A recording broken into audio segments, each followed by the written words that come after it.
Hello and Assalamualaikum. In this video, we're gonna present about portfolio management analysis.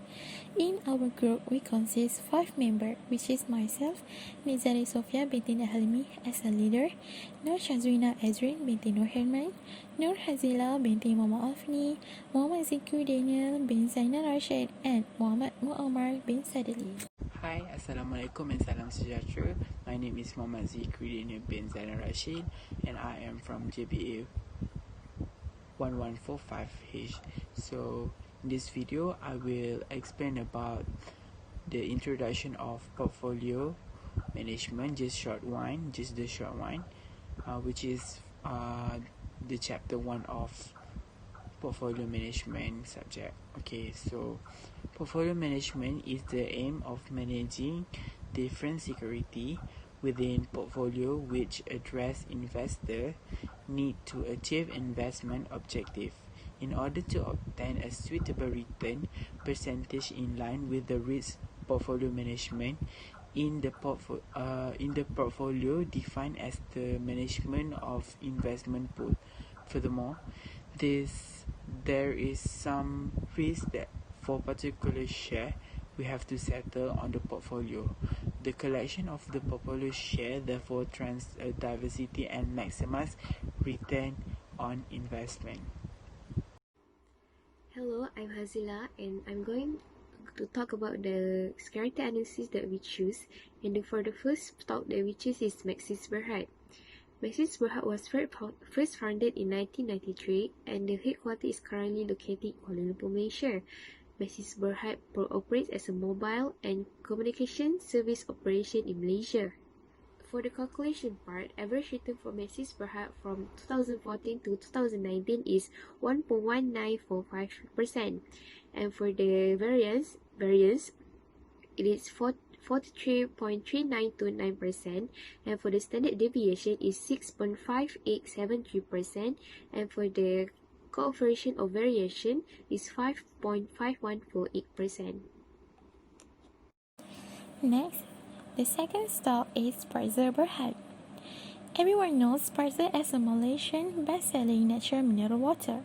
Since the late 1980s, Sparzer Group of companies, which consists of 8 subsidiaries, have been specialized in manufacturing and distribution of mineral water, sparkling natural mineral water, distilled drinking water, carbonate flavored drink, non-carbonate flavored drink, functional drink, toothbrush, preform, and packaging bottles.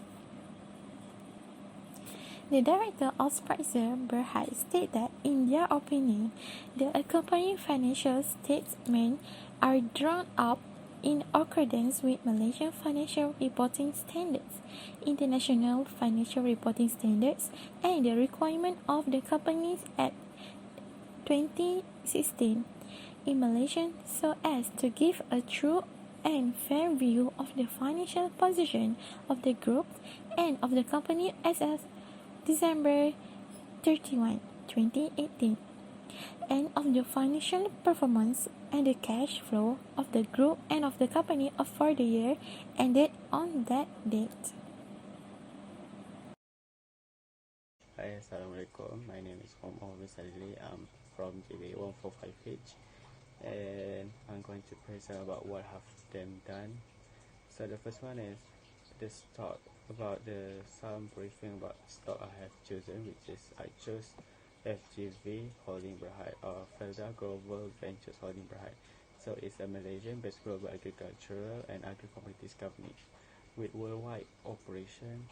The company produces oil palm and rubber plantation products, soybean and canola products, oil, chemical and sugar products. So the best part is the third largest palm oil company in the world by planted acreage. So the headquarters is at Kuala Lumpur, Malaysia, and the key of people company is Haris Fazila Hassan as the CEO and Muhammad Hairul as the CFO. So the calculation is about rate of return. So I have choose 6 years from 2014 until 2019 as the time period. So the rate of return will start from 0, then 24.5919, and negative 7.0425, negative 1.8751, 129.7575, and negative 52.9593. While the ending value start from 2014 is 2.0279, 1.6004, 1.4891, 1.6606, 0.7010, and 1.4902. So the average return is I got 18.4799. Also, I've already calculated the variance, which is 3717.6914%, and the standard deviation 60.9729, and the coefficient of variation 3.2994.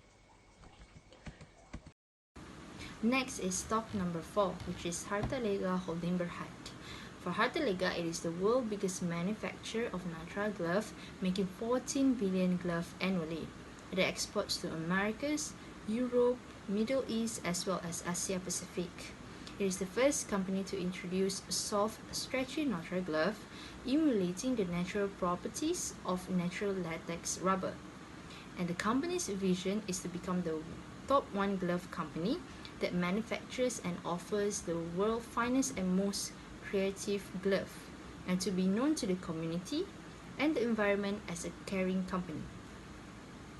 I have done the KSCI index as well. So the light brief about this is KSCI, or FBM KSCI, also known as FTSE Bursa Malaysia, is capitalization weighted stock market index made up of 30 largest market capitalization companies in Bursa Malaysia that meet the FTSE Bursa Malaysia Index ground rules eligibility criteria. In usually base value of 100. So about the calculation is I got average return of KSCI is negative 2.2926, variance 96.2893, standard deviation 5.1273, and coefficient variation negative 2.2364. Okay, last one, I have made comparative analysis. Comparative analysis is about 3 stocks that we choose the best, and we combine it to find return on portfolio, which is 7.9709%, and return on risk 17.8361%.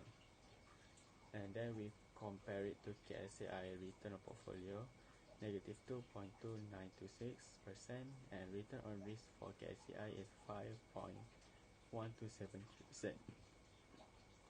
So we could see, based on the calculation, the return on portfolio for these 3 stocks is higher than KSCI index, which is 7, that I have just said just now, and return on risk for stock also higher than KSCI. So it shows that our portfolio is outperformed in the market because it's higher than KSCI. So yeah, that's all about my part. I have been give a light brief about it just now. So that's all. Thank you.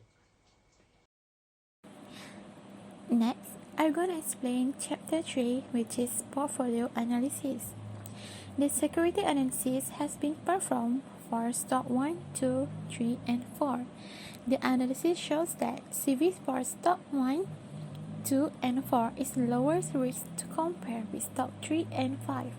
Therefore, the portfolio manager decides to choose stock 1, 2, and 4 to be included in portfolio. First, we calculate covariance first. The purpose of covariance is to measure the movement of security. So after we conclude for all 3 stocks, we got 916.9574. Next, we calculate for correlation. The purpose of correlation is to measure the relationship between 3 stocks. So after we calculate all 3, we got 0.2088. Next, portfolio return and risk for selected stock.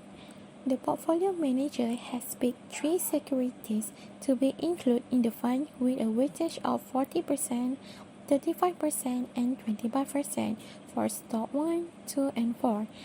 The portfolio return if stock 1, 2, and 4 are included in the portfolio by the portfolio manager is as follows. For the return on portfolio, we got 7.9709%. Meanwhile, for risk on portfolio, we got 17.8361. In a nutshell, we managed to acquire a thorough understanding of portfolio management analysis activities, which include security analysis, portfolio analysis, as well as comparative analysis. This tells us on how it is possible to analyze security movement and measure stock relations. We even have an understanding on when to invest in portfolio management, which offer higher returns than those with a small risk. For our portfolio analysis, we use KLCI as our benchmarks. And we also have used 40% of 2 million ringgit Malaysia to invest for stock 1, while 35% for stock 2, and the balance goes to stock 4. The number of companies selected from different industry, and to conclude that we choose stock 4 since the company has the lowest CV and higher returns among these three companies. Therefore, the return on risk for stock also higher than KLCI index, which 17.8361% and 5.1273%. And it shows that our portfolio is outperformed in the market. Well, for the recommendation, from our point of view, we can say that we shall proceed from security analysis to comparative analysis, which our decision reveals that our portfolio outperformed the KLCI market by 17.8361% in the return of the portfolio. With the portfolio return we obtain, however, we ensure that these stocks are much stronger even though the risk of the portfolio is greater and greater. Thank you.